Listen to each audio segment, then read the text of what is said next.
Our principal sir is just joining, so once he joined, then we will start. Okay. So schedule is known to you. We will be following the schedule, which I mailed you earlier also. Uh, I hope my screen is visible to you. This screen is visible. Not yet, Amit. Now it is.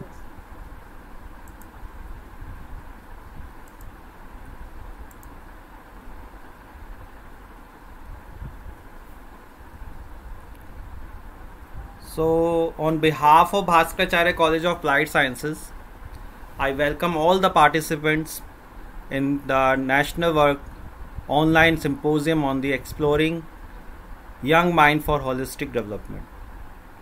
Okay, so within 10 minutes we will be starting. Let us wait for the other participant to join, and then we will start.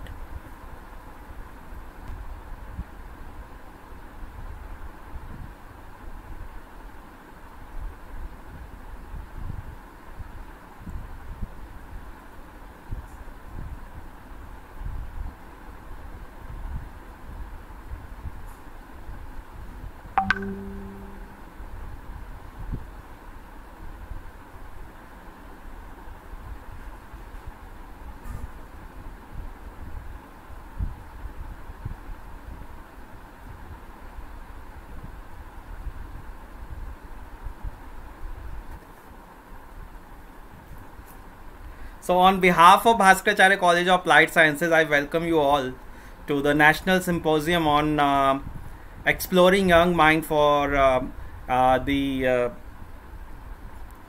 Holistic Development. In this symposium, we got the participants, young participants all over the India from many states, and they have submitted their problems and the solutions based on their mind, based on their thinking. And on behalf of Bhaskaracharya College of Applied Sciences, I welcome you all. And this symposium is basically getting the solutions from the young mind, young learning mind, and then sharing it with the nation.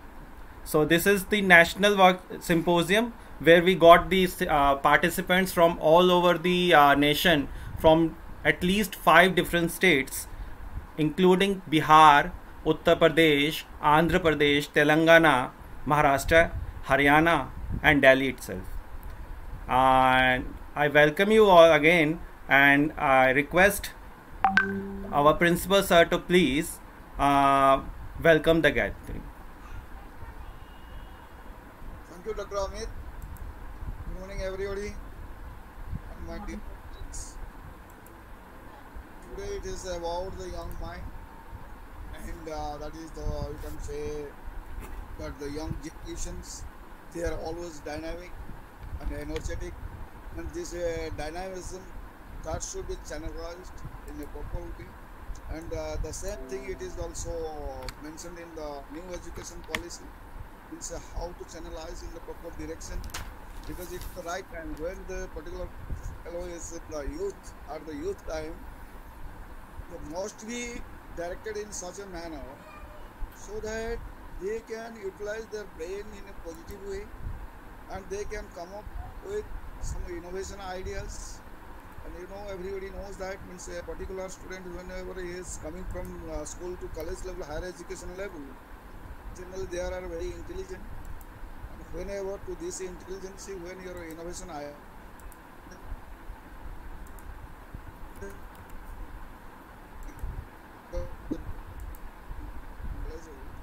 then definitely this dynamism will be at the peak, and he or she will contribute something to our society and to the nation, to himself or herself. So this is the motto of this new education policy, and whatever you are right now, the symposium you are organizing, that is also in the same manner. Means what are the solutions? Means everybody is coming with the problems. Nobody is thinking about the solution. Just to point out the problems, it is very, very easy. To find out the solution, it is very, very difficult. So that's why to find out the solution, some dynamism and energize youths are required. And now this symposium may help the young generation to come up with some good solutions so that we can. Means right now it is where we have self-belief that definitely we can do that if you want or will move in that particular direction. So this symposium will help you a lot and you will learn and many expertise or whosoever is the speaker will be giving the good lecture about this one. I wish you all the best for this symposium. Thank you, sir. Thank you all. Thank you, sir. Thank you very much. Basically, there are more than 20 participants, and they are young participants from schools, from colleges, from different institutes, from university also, and they are Don't go by the sharing. numbers. Don't go by the numbers. Is it 20? It may be after some time it may be 40 or 50 like that. Don't go by the numbers. Yes, sir. Carry Yes, on. sir. Yes, sir. Yes, sir. Thank you, sir. Thank you. Thank you very much, sir. So, I would like to start with the session, and I introduce you to our session chair, Dr. Madhulika Vajpayee. Ma'am, please, if you can guide us and carry forward the event. Thank you, ma'am. Good morning, everyone. Greetings on the day of 2nd October, which marks the birth anniversary of Mahatma Gandhi and Sri Lal Bahadur Shastri Ji.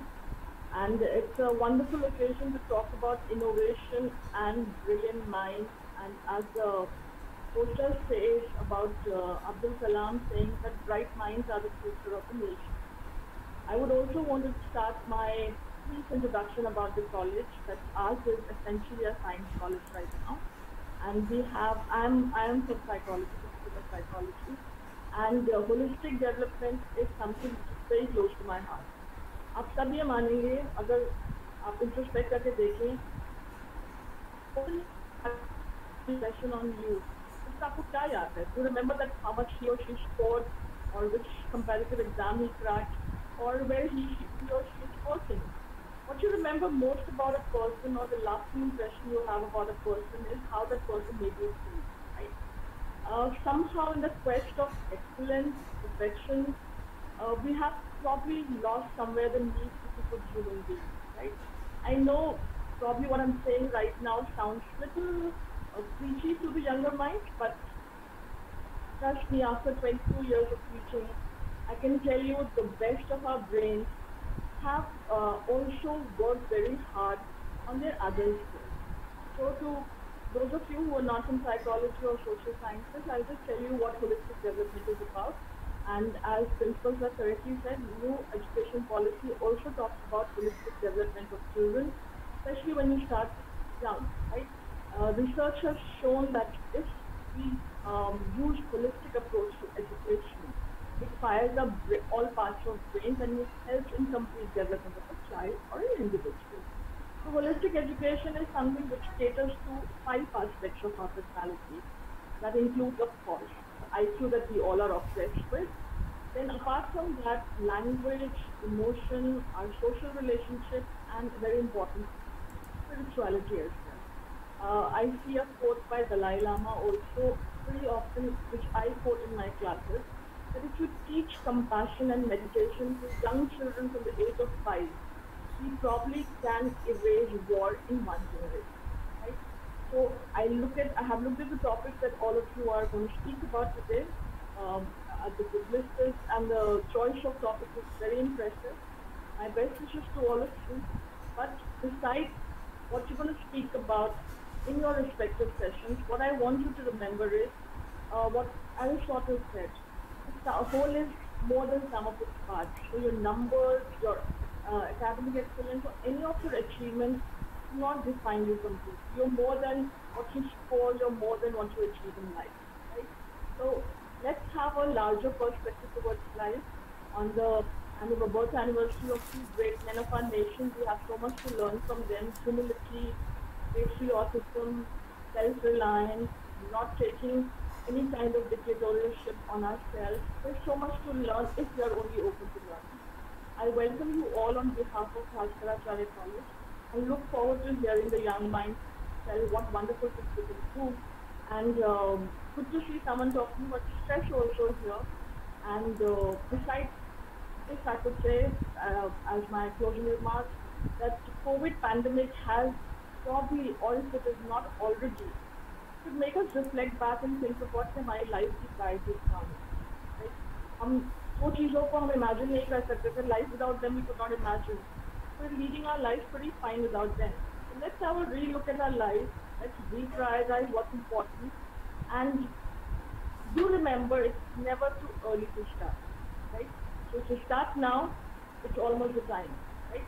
You don't have to wait for another 5-10 years for this enlightenment or the realization to dawn. You can start right now and never stop back.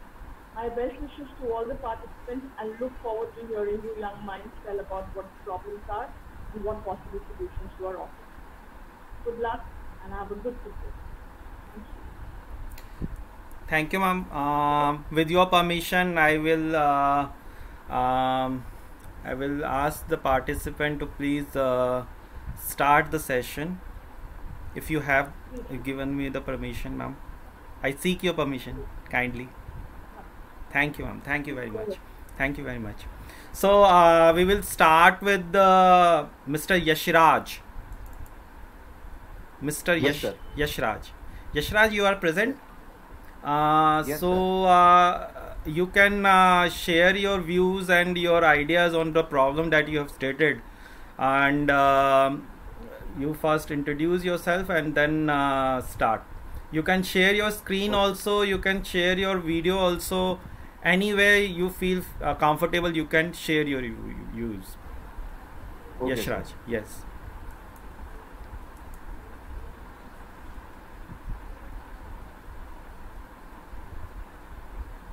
Good morning to all of you. Myself Yashraj, the student of Lucknow Public School. Good morning, Ishma. My topic is how the COVID-19 pandemic has affected teachers and teaching. Upon the day, sharing what happened during the day with their families and just spending time with one another. Now, this is a rule that we all know, we all have heard about, but it is very difficult to implement. But once you do implement, it is very fruitful, as we can see from the example of Kumar Mangalam Birla, and not only him, but billionaires and millionaires all around the world, like Warren Buffett also follows this rule with his family. Now, another great solution comes from many successful people in many fields, and it is a simple solution of separating your work and personal lives. Now, again, we have heard about this, and this was being implemented before the pandemic to some extent, where you had fixed working hours.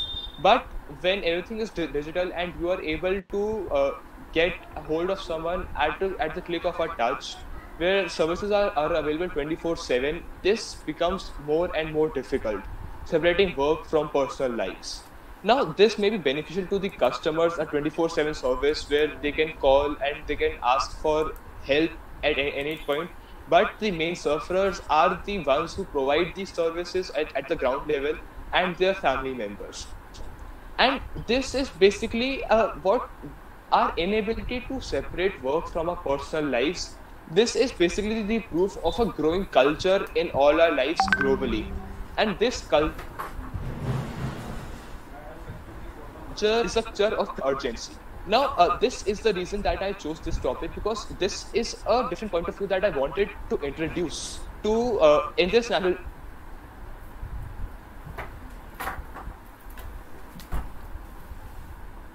Because our unknowingly, knowingly, this culture of creating urgency has swept in our daily lives. Where once earlier, the emails which used to come, they had to wait till the start of the next day to be answered.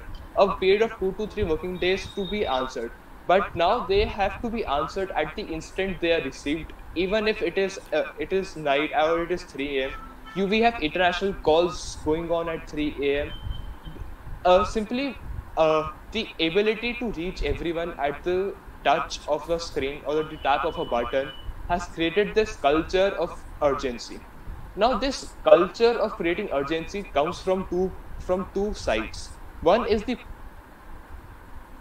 where we ourselves feel an urgent requirement to respond to text with our friends, to respond to letters, to respond to emails, or to even talk to our family members. And another comes from the corporations, our employers, the companies, the MNCs, because they are now promising their users, their customers 24/7 services, because of which the ground level people are the ones that are suffering. However, these two are not to be blamed. Are not to be blamed only. Another main component are our OS making companies. Now, these companies, OS making companies, would be largely the Android and the iOS making companies, so Apple and Google, including other OSs. Now, these companies use many psychological tricks in their OS that that creates this culture of urgency. Now, I will give a small example of the same. Have you seen whenever you get a new WhatsApp message or you get a message, your badges are in red color. So as you can see in this small picture, on Twitter you have 20, on Instagram you have 1. Now these are the notifications. Now every color over here is done very intentionally. Every color has its own significance. And the reason for a red badge for the for notifications is because it has been psychologically proven in a study that red color attracts us more. It meets our eyes faster due to its wavelength, and it creates the emotion of danger and urgency in our minds. So whenever we see red icons, red badges, small badges on the top of our applications, we wish to open them and wish to check those applications, those notifications, which increases the use of these applications, hence profiting these companies. So this is just one example of how color schemes can be used by these OS making companies to attract us to use their smartphones, their devices, their applications more and more. Now, where there is a problem, there is a solution, and there is a solution built right into our devices. Now, this solution is known as Grayscale. What Grayscale does is it extracts all your colors from the smartphones and turns it black and white. Now, this is available on both iOS and Android phones. Now, I personally tried using this Grayscale for a week challenge. So I went a whole week with black and white screens, and I can confirm to you that my phone usage went 70 to 80% down. My screen time went 70 to 80% down when I was using the grayscale mode on my phone. Now, obviously, my phone was a lot less attractive. I didn't feel like using my phone, and I didn't feel like opening these applications and checking these again and again, but doing only the important tasks on my phone. So this is a solution that can be implemented and that can be used by everyone on their own choice, which will help in breaking down the screen time. Now, obviously, one solution cannot, a simple solution, a pointers cannot be implemented by everyone.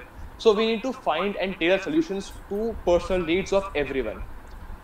And I would like to end with a quote by Lal Bahadur Shastri. Lal Bahadur Shastri once said that there comes a time in the life of every nation when it stands at the crossroads of history, must choose which way to go. And I believe this is applicable not only to every nation, but also to our personal lives. There comes a time in our personal lives where we stand at the crossroads of history and we must decide which way to go. So this pandemic is the crossroad of our lives where we have to choose between increased use of screen time and spending times with our loved ones. And because of this, we need tailored solutions to our personal needs because we owe it not only to ourselves, but also to our loved ones. Thank you again, everyone, to giving me a chance to speak on this topic, and for the organizers to selecting me to give me a chance. Thank you.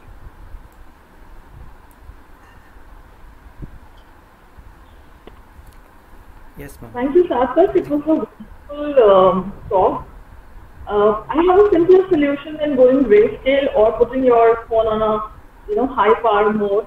What you could probably do is you could stop the notifications from all the social media accounts, which makes you, which urges you to check your phone over and over again, and that's something I'm saying to all the young people. And with regards to technology, we need to understand that technology will grow by leaps and bounds as the human brain evolves. Everything has its flip side and its positives, of course. And for example, marijuana, right? It has pharmacological properties, but it can also be misused for one's own destruction. So we need to see, as you said, that tailor-made decisions. We need to see how we allow technology to invade our lives. As we give example of Kumar Anand Villa, that they decide. So we all have the power to choose what's right for us, and with that power, it also gives us strength to be more determined about making the right choices for ourselves. So using technology for our own benefit and letting it not interfere with our lives and not making us couch potatoes is something that we need to decide. We can't just pass it on to the technology, onto the iOS makers, onto the phone makers, because they are into profiteering. Right? We need to see what aspects of anything that appeals to us we take and we reject it. Right? The decision always lies with the human. We make the right choices, the technology works for us. If we do not make the right choices, nothing works for us. Thank you very much for your wonderful suggestion. I hope all the young ones here and even the not so young ones will take up your suggestion and see how they can use their smartphones more optimally. Right? Thank you. Thank you, ma'am, for giving me this chance, and thank you for your suggestions. Thank you, Sarthak. Next is Mr. Manas Kumar Verma from Arvachin Bharti Bhavan School. Manas? Yes, sir. Yes, Manas.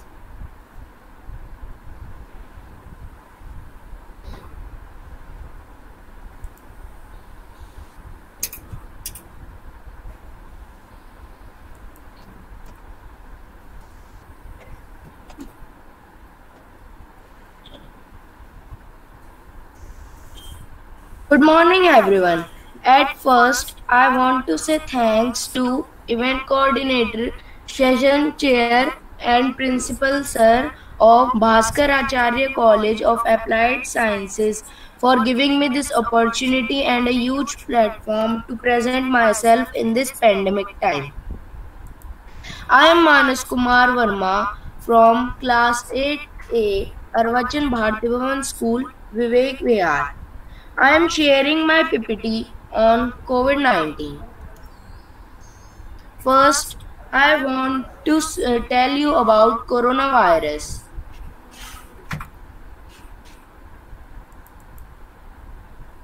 Coronavirus are a large family of viruses which may cause illness in animals or humans.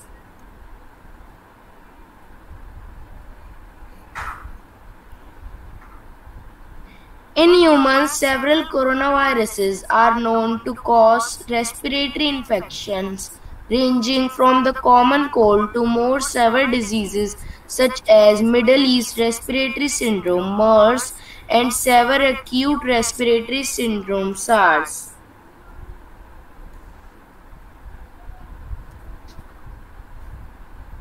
The most recently discovered coronaviruses causes coronavirus disease COVID-19. Other symptoms that are less common and may affect some patients include itches and pains, nasal congestion, headache, conjunctivitis, sore throat, diarrhea, loss of taste or smell, or a rash on skin or discoloration of fingers or toes. These symptoms are usually mild and begin gradually. Some people become infected but only have very mild symptoms. Fever, chills, cough, runny nose, diarrhea, fatigue, headache, body aches, loss of taste or smell, nausea or vomiting, shortness of breath. or difficulty breathing, sore throat are some symptoms of COVID-19. Now I will tell you effect of COVID-19 on older people and those with underlying medical problems.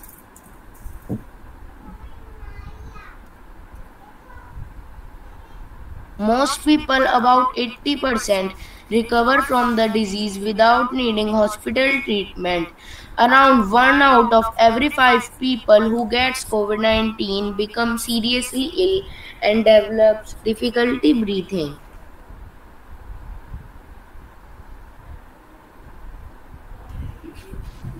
Older people and those with underlying medical problems like high blood pressures, heart and lungs problems, diabetes or cancer are at higher risk of developing serious illness. However, anyone can catch COVID-19 and become seriously ill. People of all ages who experiences fever and cough associated with difficulty breathing or shortness of breath, chest pain or chest pressure or loss of speech or movement should seek medical attention immediately. Now I am telling you about COVID-19 spread or how COVID-19 spreads. COVID-19 is mainly spread through respiratory droplets expelled by someone who is coughing or has other symptoms such as fever or tiredness. Many people with COVID-19 experiences only mild symptoms. This is particularly true in the early stages of the diseases. It is possible to catch COVID-19 from someone who has just a mild cough and does not feel ill. Some reports have indicated that people with no symptoms can transmit the virus. It is not yet known how often it happens. How to prevent COVID-19?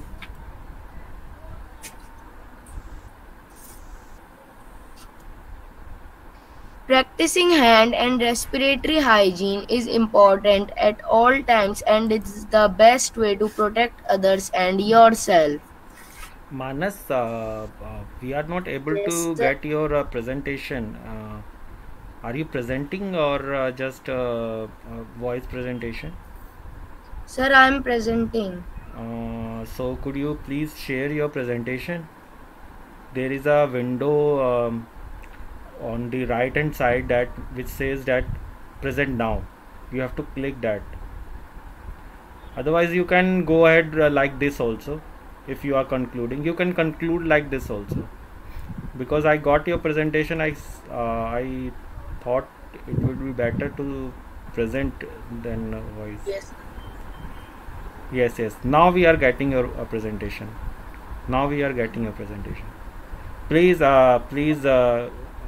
go to the slide which you were discussing. Okay, sir. Yes. Thank you. Welcome, sir.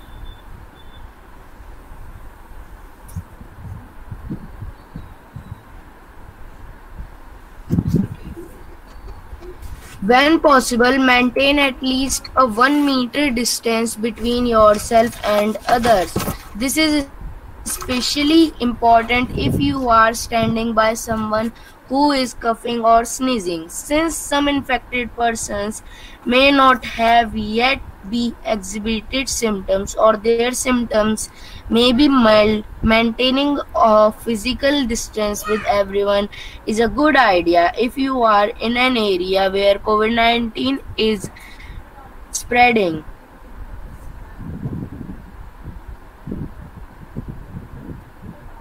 While some Western traditional or home remedies may provide comfort and alleviate symptoms of mild COVID-19, there are no medicines that have been shown to prevent or cure the disease.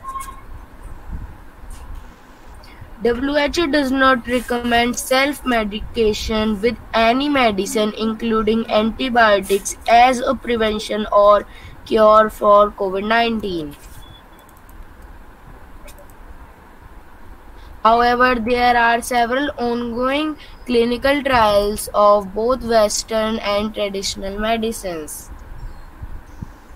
Is there any vaccine for COVID-19?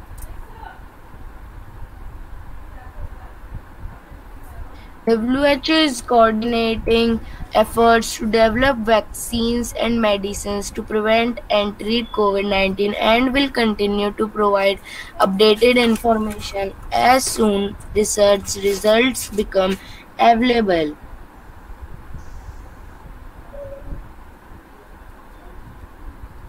The most effective ways to protect yourself and others against COVID-19 are: clean your hands frequently and thoroughly. Avoid touching your eyes, mouth, and nose. Cover your cough with the band of elbow or tissue if a tissue is used. Discard it immediately and wash your hands. Maintain a distance of at least 1 meter from others. An important note also: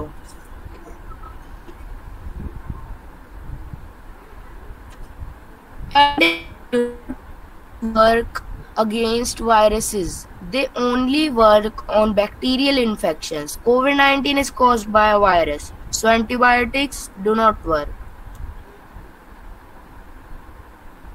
Antibiotics should not be used a means of prevention or treatment of COVID-19.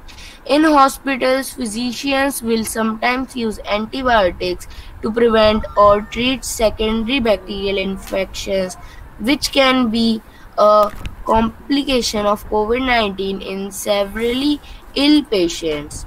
They should only be used as directed by a physician or of a bacterial infection. Antibiotics. Thanks a lot to all of you once again. Thank you, Manas, for briefing us about COVID, for letting us know what the symptoms are and how should we deal with all the precautions. Thank you very much. Thank you, ma'am.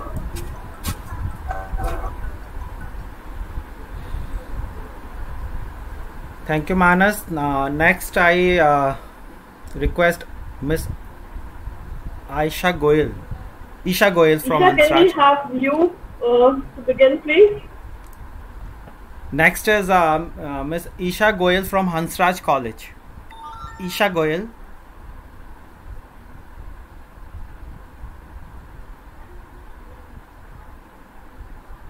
Isha? Yes, sir. Am I audible? Yes, you are audible. Dr. Amit, can we have a few guidelines for the presenters? Maybe they should limit themselves to 5 minutes and tell us more about what they're suggesting instead of discussing something we all know already probably. Yes. So I request all the presenter to please present your ideas in brief within the 4 to 5 minutes so that we can conclude in time. Main focus should be on the problem statement and then the solutions. Thank you very much. Please, Isha, you can your slide is visible. You can present Okay. now. Have you ever wondered how beautiful the world would be with all those people ready to help each other, those organizations working for change, a place with no poor people and great standard of living? Well, if I have to wake up of the dream, I will see one half of it turning real, but not the other. As soon as I wake up of this dream, I can definitely see great number of organizations working for change and a beautiful world. But with that, I also see a lesser change in the standard of living of the people. This makes me think deeply about if these helping hands are really worth it or just one another scam. Good morning here. This is World College, and yes, today this few minutes of mine will be about analyzing how effective the helping hands or NGOs are in terms of pulling off the poverty. Poverty is, but we did not see any organization taking the sole purpose of removing the poverty. So this can also be a major loophole why the effectiveness of the organizations like NGOs are not being seen. NGOs face various problems like lack of fund, absence of network, lack of maintenance, lack of strategic planning, and so on.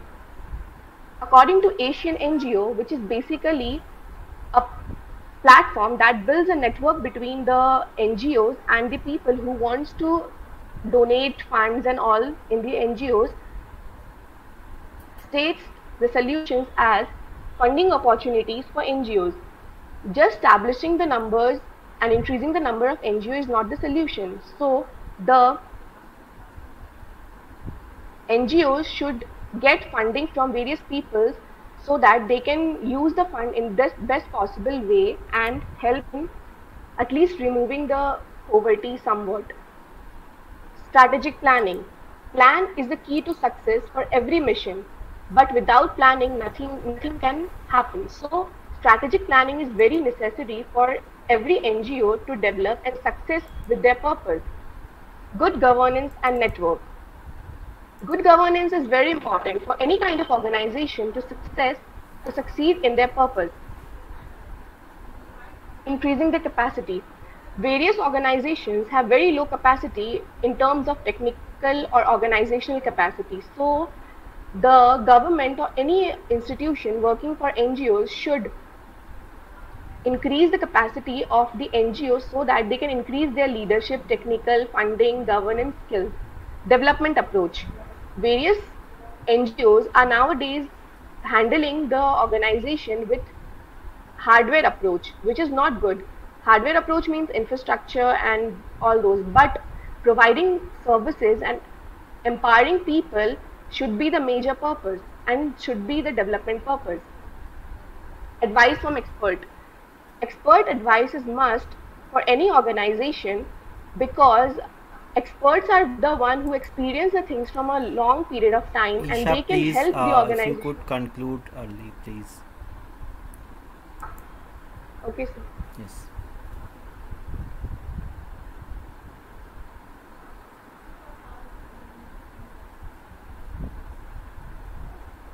So I would like to conclude my presentation saying that removing poverty is difficult but not impossible for the NGOs. So NGOs should focus on the motto and eradicate poverty accordingly. Thank you. Thank you, Isha, for taking up such a noble cause of how can we eradicate poverty. For a country as big as ours, probably leaving it onto NGOs is not just going to help. I think as an individual, if we take responsibility for making our needs more limited, not being a hoarder ourselves, and probably shelling out those who need us, we of course cannot alleviate poverty that way. But we can definitely reduce the burden of some people around us who may be suffering from poverty, right? So let's, all of us, including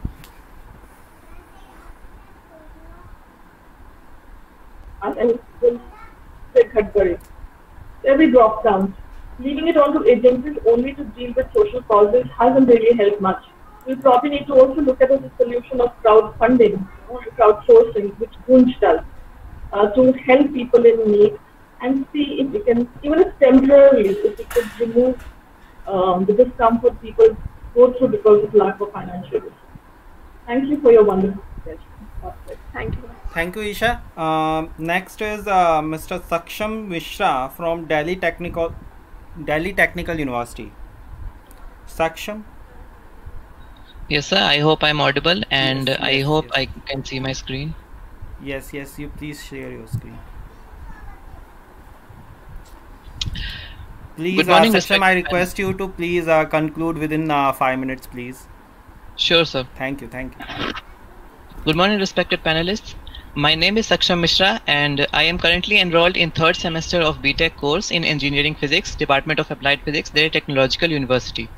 My problem statement for today is faster adoption of electric vehicles in India to reduce air pollution and country's dependency on fuel imports. This proposal is focused at developing conversion kits for converting petrol, diesel and CNG vehicles to electric. We shall cover needs, benefits and technicalities of these conversion kits in the upcoming slides. First of all, why should we even bother to look this way? Well, air pollution has grown more than any other health hazard in India, more so in the last few years. 21 of 30 most polluted cities in the world are Indian, and experts have painted a further grim picture for our future. Talking statistically, vehicular emissions accounted for 1/3 of carbon and nitrogen oxides and 1/4 of hydrocarbons emitted in atmosphere globally as of 2013.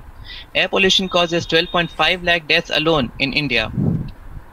The menace of photochemical smog as a result of PM 2.5 and PM 10 emitted from the vehicles is already known to us, as you can clearly see in the visual on your screen.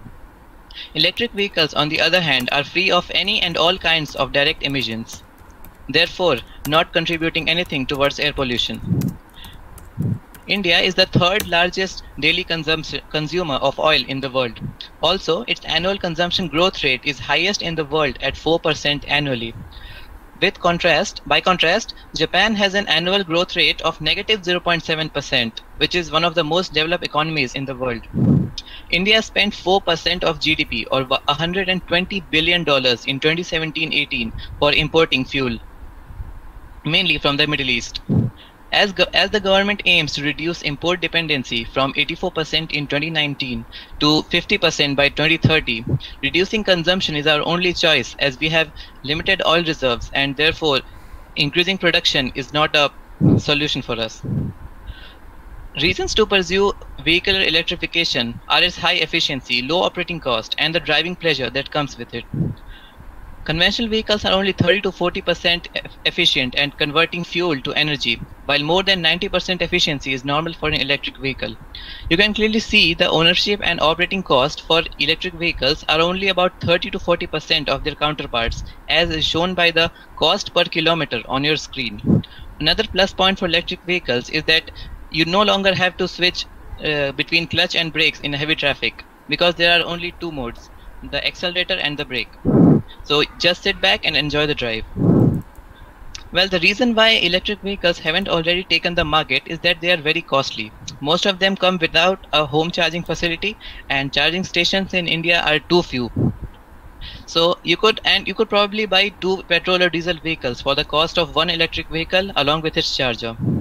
Converted vehicles, on the other hand, are much cheaper than brand new electric vehicles at about 30 to 40% of their cost, and are still cheaper than their petrol and diesel alternatives.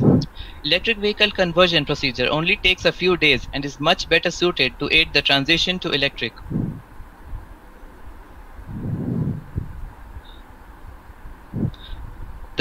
So, what do you get after conversion? Basically, your vehicle remains the same, thus its structure, the chassis remains the same, and there are no compromises on the performance of your vehicle. Converted electric vehicles save a lot of your hard-earned income than conventional vehicles. You can forget going to the fueling station, as your vehicle will get charged even when you have it parked in your garage. Even some new electric vehicles don't have this facility of charging at home. As mentioned earlier, no more clutch and gears. And you don't have to worry about waterlogging in your area. So, because electric vehicles will work as good even when they are half submerged. As for leases, conversions have been recognized under FAME policy phase 2 by Government of India, effective from April 1st, 2019. The conversion kit will be certified by the Automotive Research Authority of India. This proposal aims at developing conversion kits for car models in the vehicle weight range of 1200 to 1500 kilograms and getting it certified by the ARAI. Post installation of these certified kits, the registration will be given by the road transport officer to the converted vehicle. Now, the technical part. The engine, gearbox, transmission, fuel tank and related systems will go out of the vehicle, and electric motor along with a motor controller, a battery pack with a battery management system, the BMS, and the battery cooling system will be installed in the car, in the same space where previous systems were installed. These systems altogether will consist of the conversion kit mentioned throughout the presentation. In the conversion kit, the battery pack will consist of a network of lithium iron phosphate, also known as LFP cells, stacked together. It will be complemented by the battery management system. The electric motor is basically the bigger version of what we find in electric fans in our homes. The only addition will be the motor controller to control the input voltage and input current as required. All the figures on your screen, like top speed, max range, and related stuff, has been confirmed from industry standard computer simulations. The numerical figures on your screen have been taken from various around. Electric vehicles are cheaper to operate, as we have seen throughout the presentation so far. Return on investment here begins at the point when owner has saved the credit spent for actual conversion or purchase. This period is obviously shorter for conversions, as they are much cheaper to do. A converted vehicle generates 30 to 40% more savings than a new vehicle over 8 to 10 years. This difference is a lot with respect to the lower middle income group, which is the main beneficiary of this proposal, thereby boosting their financial status and opening a whole new set of opportunities for them. So the possible target sections identified for this proposal are those of commercial drivers, as in who drive the cabs and all in metro cities. The secondary target section is those vehicles which have crossed the maximum permissible age limit of operation, which is 10 years for diesel and 15 years for petrol in New Delhi. So, talking about numbers, the section of cab drivers has increased by 10 lakh new registrations between 2014 and 2020, and in the next 2 years 3 lakh motor cars will cross the maximum permissible age of operation barrier. All these figures have been sourced from government websites. So it is clearly evident that the potential to change people's lives is enormous with the realization of this proposal. So if you are it will actually take place. So at the beginning, from the date of beginning, it will take 2 months for prototyping. Then for certification by ARAI, it will take another 4 to 5 months. And once the kit has been certified, vehicle can be converted within 2 to 3 days, and finally the vehicle can be handed over to the customer after 10 to 12 days of testing, which is obviously necessary. So we are from a consumer point of view, we are looking at 14 to 15 days period after which the vehicle can be handed over to the customer. So if you are wondering if this is the only category where conversion can be done in case of passenger vehicle, I request you to please conclude first. So there are only 2 slides left. Okay, thank you. So in case you are wondering if 4-wheelers passenger vehicles are the only segment for this conversion category, well, no, actually this can easily be expanded to several other categories. The more effective of these will be the mass transport buses operated by city transport, like DTC in New Delhi. Reason for this is the huge numbers in which these buses are operated, therefore reducing the fuel consumption and cutting emissions significantly. As far as the effectiveness of this proposal is concerned, sadly, it will be a slow process. But if steady work is done, it is bound to reduce pollution and oil, while also boosting the country's economy as it increases the income of the citizens. The visual of India Gate on your screen was taken when the pollution was at its lowest during the recent lockdown. I personally envision a future in which this will be an everyday reality without any lockdown in effect. So that's all from my side. Thank you for being an amazing audience. I once again thank the panelists for giving me this opportunity. Thank you very much. Thank you, Sarthak. The model that you suggested is widely applicable in Europe. But I guess there's one small hiccup that we face in our country like India, where power supply is rather, erroneous. Like right now in my house, I stay in Gurgaon, but these power cuts are rather frequent. So once you're suggesting about charging the cars at home, I'm not sure if it is possible for places where the power supply is not continuous.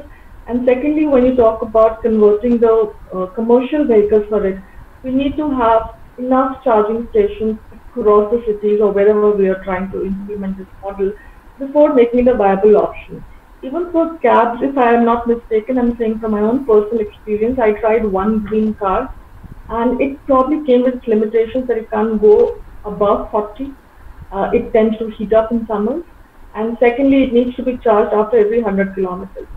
So just conversion from, of course, it would have an impact on pollution levels, but the way consumers work in our country, or rather across the way humans work as consumers, they will look at what works for them rather than what works for the environment. Otherwise, we would not be in this situation in the first place. So probably you should think of more ways to make them more as efficient as fuel engine cars are, and come up with idea about how can we have more charging stations and reliance on power supply at home would not be a deterrent for charging the vehicles, be it personal or commercial vehicles. That would really make a change. But wonderful suggestion nonetheless. My congratulations to you for coming up with this idea. Thank you. Thank you, ma'am. If you would allow, I would like to clarify one of your suggestions, which you just gave me. Okay. Ma'am, like you said from your personal experience that you took an electric cab, so their limitation of the weight and range is what has driven me to this solution. And I have, like I said, all the figures that I gave, the range of 200 plus 250 kilometers on a single charge and top speed of 110 kilometers per hour, that's all has been I mean, they have been tested and approved by the industry standard simulations, which is TFA, Tractive Forces Analysis. And I am in contact with the industry, the actual manufacturers, and I am pretty confident that this kit which I am developing is of those specifications which will give a range of 250 kilometers and along with a speed of 100 kilometers per hour. As I said, my best wishes to you. If it is materialized, nothing would make us more happy. Absolutely. Thank you, ma'am. Thank you, Saksham. Next, I would invite Miss Chityala Monica from Karimnagar. Monica? Yes, sir. Monica, you can share your screen and your presentation. Monica will be talking about the online classes. Am I right? Yes, sir. Yes, sir. Yes. Please go ahead.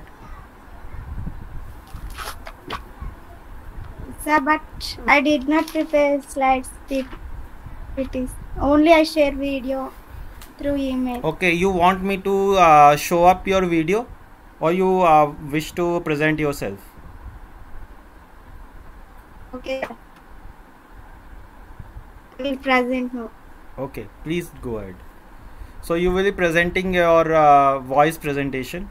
Just speak up what you want to say. Thank you. Thank you, sir. Good afternoon to one and all. This is Monica from TSWRDC Karimnagar. I'm going to say about online classes which are mostly affecting during the days. These online classes are very useful nowadays, but so many people are missing due to the problem of smartphones because those are not available to them who are financially poor, but they eagerly waiting like these events because additionally all dignitaries not only conducting classes but additionally they also conducting so many events and programs like this through the links, so they are missing so many. So is it possible to the government to provide any alternatives like those peoples who back in position, because 90% of people have this chance to listen the sessions or even something else which are conducted by so many organizations. This type of programs may maybe leads to growth of the country vastly and qualitatively. There is no doubt in that. So the government, if want to do like this way, ignited minds will come soon to provide their potential power towards country. Ever saying only one thing is that on the earth all are potential to do miracles and make this world as a wonder. While conducting any events by any government institutions, they also have to look at the side of who are financially poor in back position.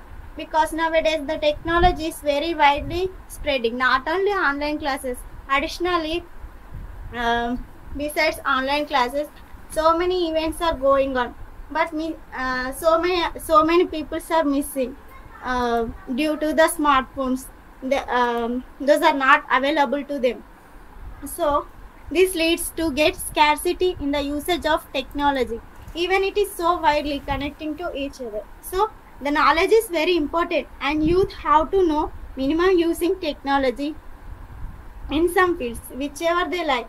Government have full of responsibility to create awareness among the people who are unable to receive the opportunities which are given by the government. Today children are tomorrow citizens, but without knowledge, how can they are? So if like these events, if we published in television, so many people have a chance to look in televisions. So I suggesting only is that our children will have to become citizen, but with full of potential minds in all areas. Only the best way. So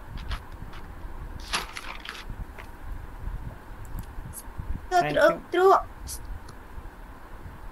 Yes, Monica, please conclude. Please conclude, Monica.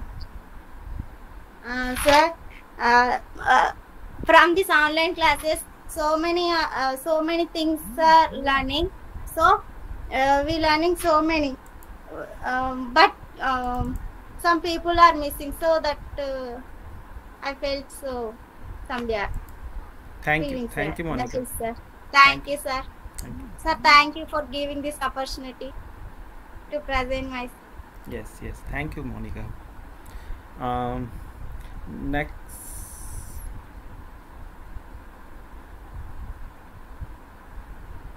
We can go on to the next participant. Yes, ma'am.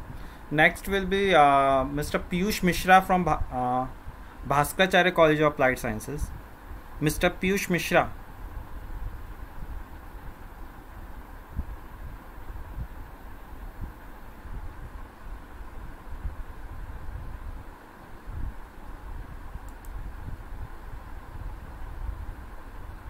Let's take the next one. I don't see him in the list. Mr. Piyush Mishra is not there, so let me call up Miss Rudrani Datta from Aurobindo College. Rudrani? Yeah, Rudrani is there. Yeah, please. Am I visible and audible? Yes, you are visible and audible also. Please. Okay. First of all, I would just like to take a moment to thank the organizing committee and Bhaskaracharya College of Applied Sciences for actually giving us this platform amidst this pandemic, hearing out the youth voices, which are obviously most of the times undermined and not given much attention to. Getting a platform to speak here is indeed a very laudable step for me. Thank you. Well, I would just like to start with a quote. It is a quote of Martin Luther King. He says that the purpose of education is to teach one to think intensively and critically. Intelligence plus character is the goal of true education. Indeed. So the problem statement, moving directly to that, the problem statement which I have quoted here was the vehement loophole in our Indian education system. Now the vehement loophole which have been existing since time immemorial in India's education system is the skill inefficiency. The skill inefficiency of the so-called graduated students, the so-called students who are already getting market. The typical grades and the course which we learn is not always sufficient to make us inadept and totally efficient to meet the market needs. Now, this can only be achieved when stress would be made on making us adapt with skill-enhancing courses. Colleges and schools need to come up with better assessment techniques which does not judge our capability based on just a 3-hour test. Now, there have been many researchers, many claims which says that Indian engineers are not fit to be employed. Now, the country which produces some of the best mind in this very field getting tagged with such results is indeed a very dwindling picture. At last but not the least, apart from the above quoted solutions, one last solution which aims at a greater augmentation of the mass is getting rid of the preconceived notions. We need to get done with an obsession for specific fields like engineers, doctors, etc., and accept and nurture all the other new multifaceted and multidisciplinary fields. Thank you for listening me. Thank you so much. Thank you, Rudrani.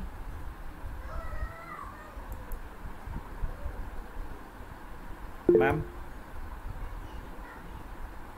What you spoke, Rudrani, absolutely resonates with me. But I somehow have a, if I could just say, that we largely park everything on outside of us, right? As you said, that you're pursuing something in life sciences, if I got it correctly. Our fascination with sciences is our own independent decision. Like, for example, I had science principles, but I switched to psychology because I thought I would not, that's not my calling, right? We do resist pressure from parents and society when we really want to.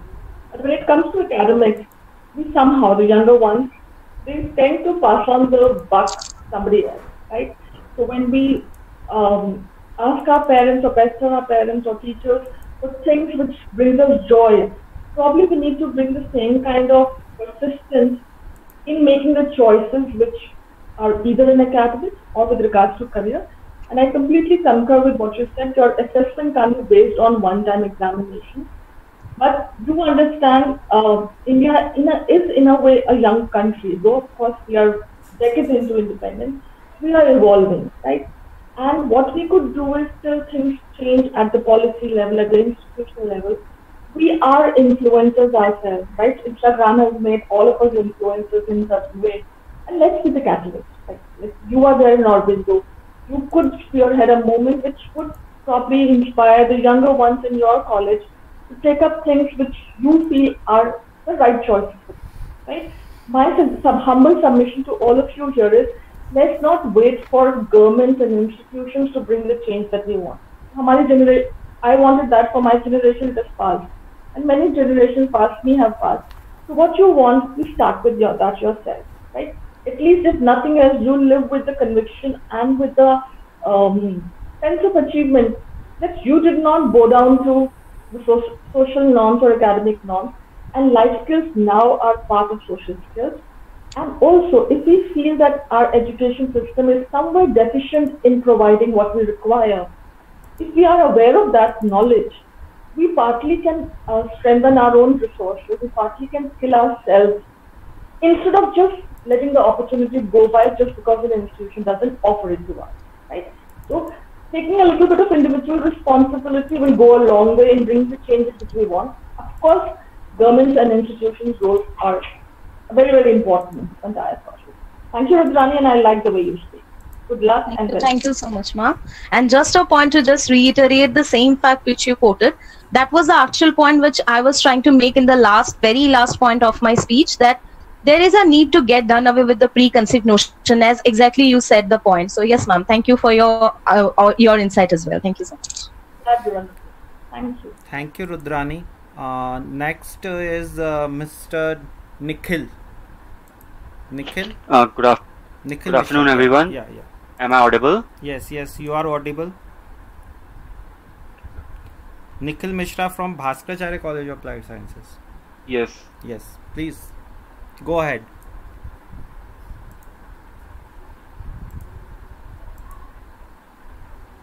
Is my screen visible, sir? Yeah. Your screen is visible now. You can put it on full screen mode and then proceed. Yes. So, my name is Nikhil Mishra and I am from Bhaskaracharya College of Applied Sciences. My department is Food Technology and I chose the topic about sensitivity of COVID-19 tests, which are being conducted throughout the country, on which is the core of our data, and which shows that we are having an enormously optimizing recovery rate. Let's get started. So, the COVID-19 test, as you can see, this is my introductory slide. Now, to get to know what about we are discussing, it is sensitivity. What is sensitivity? It is a tool which is used by statisticians all around the world to check whether the test is giving positive result or it is a fake. So it is defined as the probability of a positive test result given the presence of disease. It measures how often a test correctly generates a positive test result for people who have the condition that's being tested for.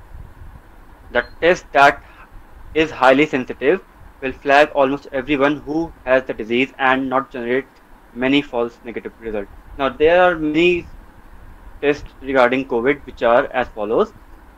It is the COVID we need to understand is the COVID-19. It is a virus which can be detected by the RT-PCR, which stands for reverse transcriptase polymerase chain reaction.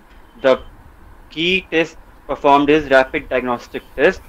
It basically detects the presence of antigen, which is a protein bound to the its virus. This antigen expressed by the COVID-19 sample from the respiratory tract of a person. If the target antigen is present in sufficient concentration in the sample, it will bind to specific antibodies fixed to the paper strip enclosed in the plastic casing, which is expected there, and generate visibly detectable signals. Typically, it takes 30 minutes to get our results. There are few feedbacks and flaws in this test, which we are going to discuss that in later slides. There is another test which is known as isothermal amplification assay.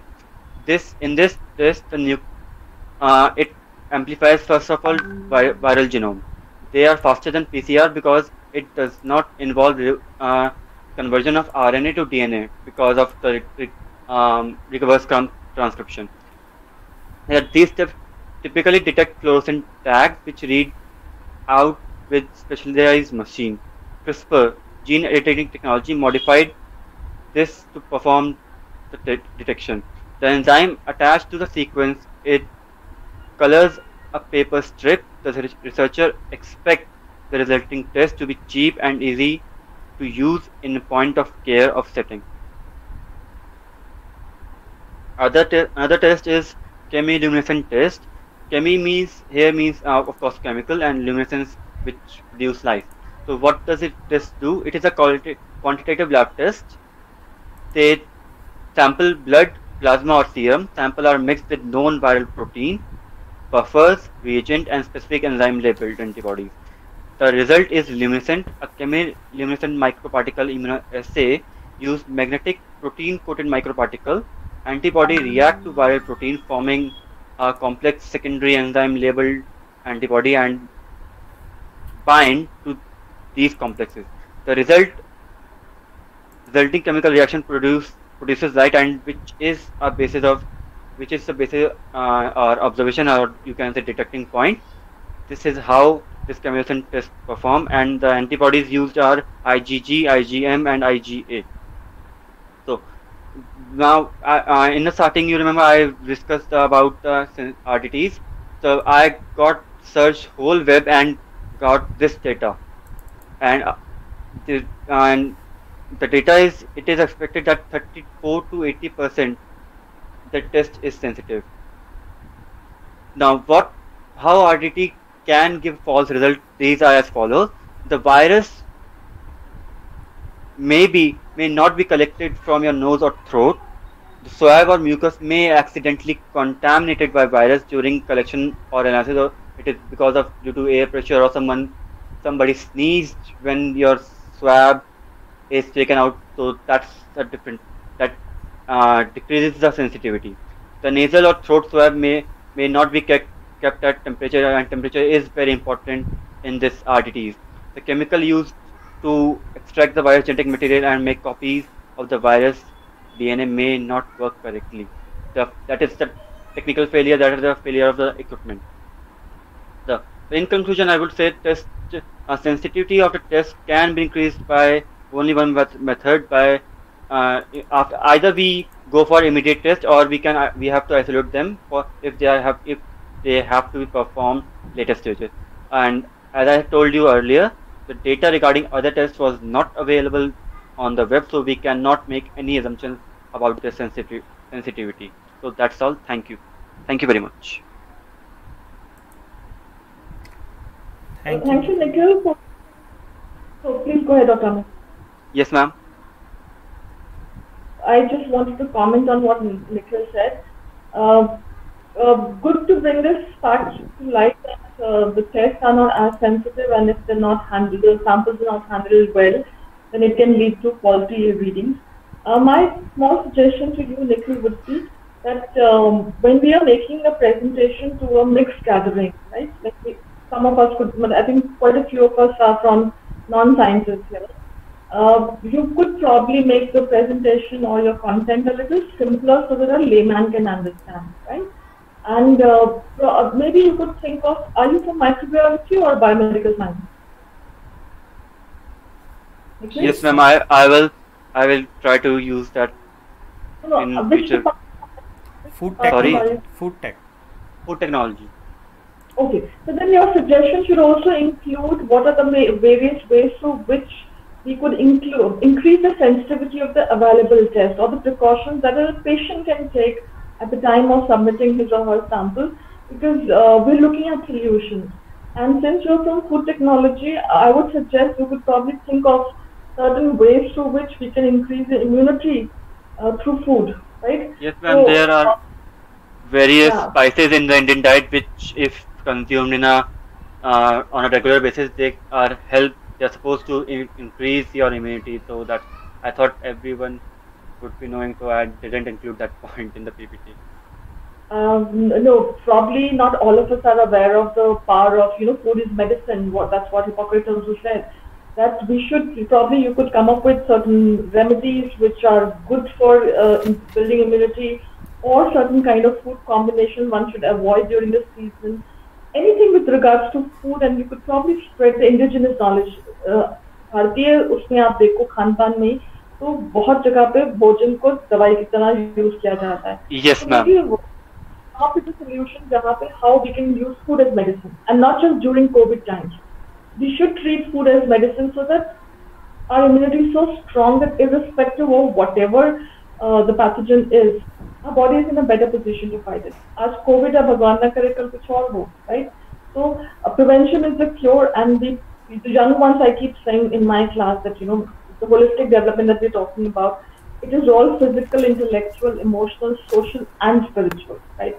So जिन लोगों ने आज class में बात किया, जिन लोगों ने आज symposium में बात किया है about we have become couch potatoes, हम screen time बढ़ गया है, we all know कि blue light के कारण से melatonin production कम नहीं होता, and as a result there is also a term called chronosomnia, that people are not able to sleep because of COVID.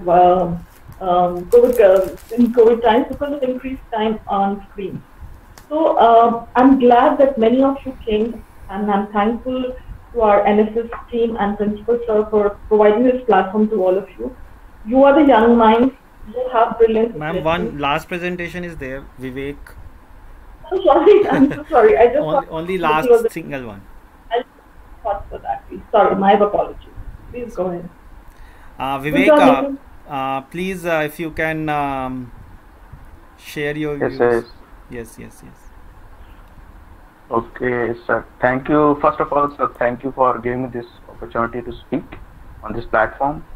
And I hope my words reach to you guys. Good morning to all my respected teachers and my fellow friends.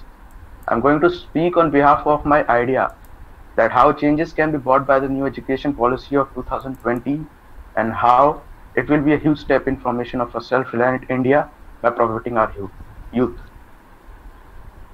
As we all can see that how the world is changing around us day by day, considering our country history till now, we have left any era of our country far behind in comparison for development. Our country, India, which is well known for its rich culture and diversities throughout the world, have even produced some of the best personalities who have changed the face of human history time after time, progressing not only our country towards development, but also the whole world with them. That great of a country in modern times is facing a major problem of unemployment, due to which our youth are seeking studying opportunities in different countries for jobs, which is wasting our country resources. Is it because of the inefficiency of our government not able to produce jobs, or is it the inefficiency of youth not able to compete in this practical world due to their past knowledge? Well, to me, both can be the cases, but there is a point that has to be noted. In this day-to-day changing world, why there is no change in our teaching system. If you compare a car from 19th century and a car from today's time, you will see just how much changes are made since then. But if we see the same for our country education system, it's still the same. To clearly explain my idea, I will tell you a small story. One time, a steam engine train was not moving due to heavy rain started pouring, and the tracks were filled with water. And when the rain stopped, the train was still not moving. So one passenger went to the train driver and asked him, "Sir, why the train is not yet moving?" The train driver said, "Sir, it requires water to run." And the passenger got puzzled that even after this heavy rain, he is saying that he don't have water. In confusion, the passenger asked the train driver. Then the driver replied him that, "Sir, it requires a special type of water to run the train." And just like that, what happened in the story, in our country, there are lots of youth out there who have completed lots of degree and all, but still don't have jobs because they are just like that heavy rain in the story, but only few of them is like the special water that have the ability to run the country towards its future. It's not the fault of our youth, but the fault of education system, which have not changed according to the need of modern times and focus on theoretical world more than that of practical world, due to which our youth are facing this huge problem. For instance, when one joins a company, she have to do training where they teach you everything you have learned once again, just in a practical way. Then what's the purpose of having a degree if you are doing the same thing over and over again? And I think the new education policy of 2020 have the capability to change the old theoretical system to the new practical one. Because when one tries to learn how to ride a bike, he or she does it by sitting on it and trying to figure out how to balance it, not by learning how its part works and the rest of the things. And it always is easy to learn something when you have experienced it. The new education system can help us in achieving this goal by concentrating more on the thing which were known as extracurricular activities in our old teaching system, and letting the youth learn by experience and become that special water that runs our country and begin the step towards the self-reliant India. So no talent is wasted like now it is being. And just like what Dr. APJ Abdul Kalam used to say, and which is also quoted in our today's program, the ignited minds of youth is the most powerful resource on earth. So just let's hope that this resource is not wasted and my idea of self-reliant India to new education policy becomes reality. Thank you, sir, for giving me this chance to represent my idea. Thank you. Thank you, Thank you, Vivek. Vivek. Yes, ma'am. Please. Thank you, Vivek, for bringing up national new education policy and how it can help bridge the gap between employment and the youth. I have a small suggestion to make, and that's a personal opinion, of course, as well. That if there is a higher rate of unemployment in our country, one of the reasons is our obsession, as Rudrani also spoke about, our obsession with certain kind of jobs, right? In psychology, we say we all are unique individuals and we try to be somebody else. We are ruining our uniqueness. What we require as a country is dignity of labor. When we have that kind of a respect which we have for a doctor, we have the same kind of respect for a coolie, right? They both are doing their jobs. But look at the way we speak to a doctor and the way we speak to somebody who is probably doing a blue-collar job, the way we speak to a cab driver, the way we speak to a bus conductor, and the way we speak to a CEO of a country. People want better jobs, not only for financial security, they do it because the jobs that they're into do not give them respect. So when we have dignity of labor and we do not judge people by the kind of uniform they wear, we will have employment opportunities because not all of us can be, high achievers. And achievement is not the purpose of life. I would suggest, being the young ones, all of you here, with my experience, I could tell you is happiness should be the goal of life. Happiness which does not come from, substance abuse or any other kind of artificial means, but what makes you happy and not at the cost of causing grief to other people should be the purpose of life. Holistic education is, I'm repeating, or holistic development is 5 aspects: your physical wellness, your mental wellness, your social wellness, your emotional wellness, and your spiritual wellness. So we need to combine all of that and stop focusing on academic excellence only. Abhi to currently we already have started establishing in social sciences कि IQ के साथ साथ EQ and SQ, that's emotional quotient and social quotient, are the pathways to success. IQ can get you to a level of screening जहाँ पे of course अगर आपने top किया है तो आपको IIT में एडमिशन मिल जाएगा, पर IIT में रहने के लिए एकेडमिक एक्सीलेंस ही सिर्फ काफी नहीं है, बाद में नौकरी करने के लिए सिर्फ IQ काफी नहीं है, right? So let's start with exploring things beyond academics. Let's start respecting the uniqueness which every individual brings to us, and very, very importantly, my humble request to all of you, and if you could communicate that to other young people around you, that let's have dignity of labor. Let's respect everyone for the job that they're doing, and you will see people will not shun away from opportunities of jobs which we may not like to take up right now, right? So not everybody has to be an Einstein.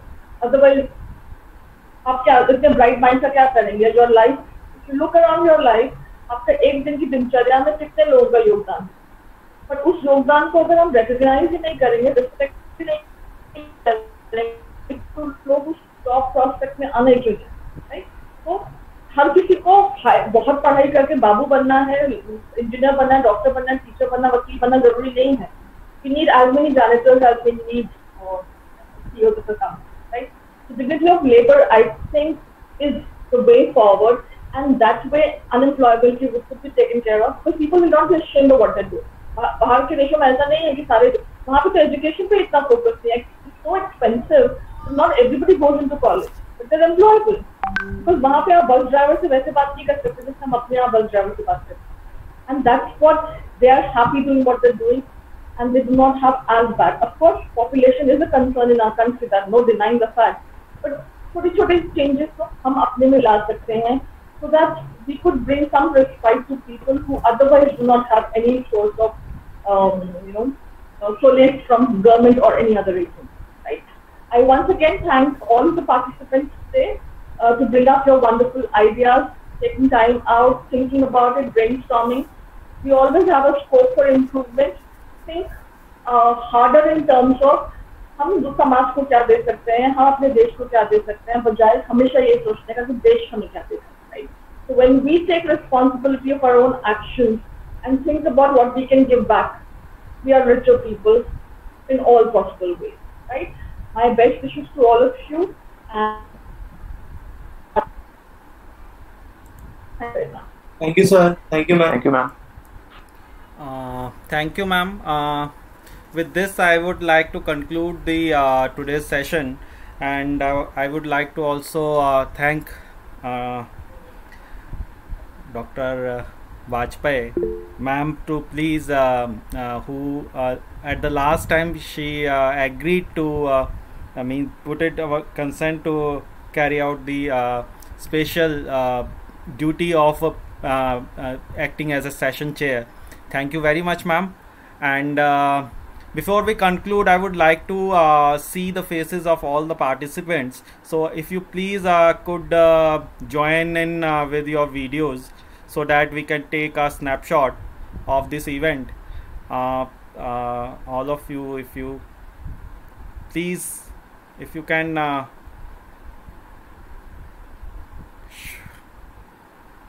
join in with your video on.